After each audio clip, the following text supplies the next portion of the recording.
Ça, c'est mon jardin, avec une des dernières framboises de l'année. Mon plant d'artichaut magnifique qui n'a pas encore donné, c'est la première année.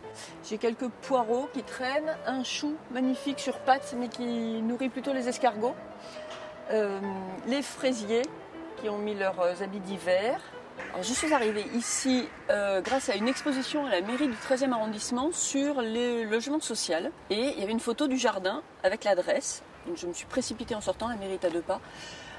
J'ai pris le numéro de téléphone de la fédération, j'ai téléphoné le lendemain, c'était en 2008, je crois 2009, il ne s'est rien passé. Et un an plus tard, alors que je pensais devoir attendre 10 ans au moins, le délégué de l'époque m'a téléphoné en disant « Il y a une parcelle qui s'est libérée, je reçois les familles, et on est tout allé le voir en famille. » Et je me rappelle de ma fille aînée disant oh, « C'est merveilleux, c'est tellement meilleur qu'au supermarché, puis elle en fait trop, elle va nous griller. » Le plaisir de travailler la terre, d'avoir mal au dos et les ongles tout noirs, c'est fabuleux. Puis alors de manger une tomate qu'on a fait pousser, c'est un vrai bonheur. Moi je travaille dans l'édition qui n'a absolument aucun rapport, encore qu'on fait pousser aussi des idées, des textes. Ça vide la tête, ça fatigue le corps, c'est très drôle, on découvre des tas de choses, que les cloportes sont des crustacés. Voilà.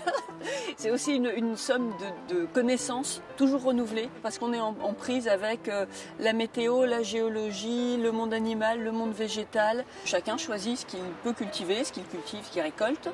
En sachant qu'on n'a pas le droit aux arbres de plus d'1,50 m, les parcelles étant très petites pour éviter de faire de l'ombre aux voisins évidemment, et ni de monoculture, mais enfin en même temps faire 20 mètres carrés de pommes de terre à Paris, ça n'a pas un grand intérêt. Pas d'engrais artificiels, pas de pesticides, un peu d'anti-limaces autorisés en agriculture bio, mais c'est tout. Et sinon on fait la chasse aux bestioles, c'est pas énorme non plus. Mais il y a un partage nécessaire, on n'a qu'une seule cabane avec des outils mis en commun, notamment tous les gros outils, les bêches, etc. sont mis en commun. Et les petits conflits du genre il y a ton rosier qui me fait de l'ombre, on taille 2 branches et voilà, tout ça est assez facile. On a une terre de très bonne qualité avec énormément de vers de terre, donc on est très content.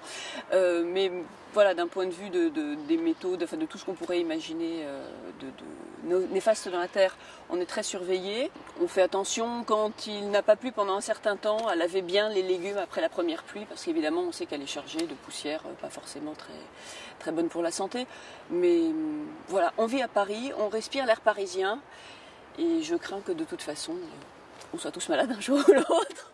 On a pas mal de jardiniers de diverses origines, portugaises, antillaises, vietnamiennes, etc. Donc il y a aussi des singularités de culture, des légumes qu'on n'a pas l'habitude de voir. On a un bananier qui pousse, qui a fait des bananes cette année, toutes petites bananes vertes. Donc nous avons vu les bananes, des fois les manger, c'est les oiseaux qui les ont mangées. Nous avons 1 ou 2 oliviers qui ne donnent pas d'olives, ça c'est pas la peine de rêver.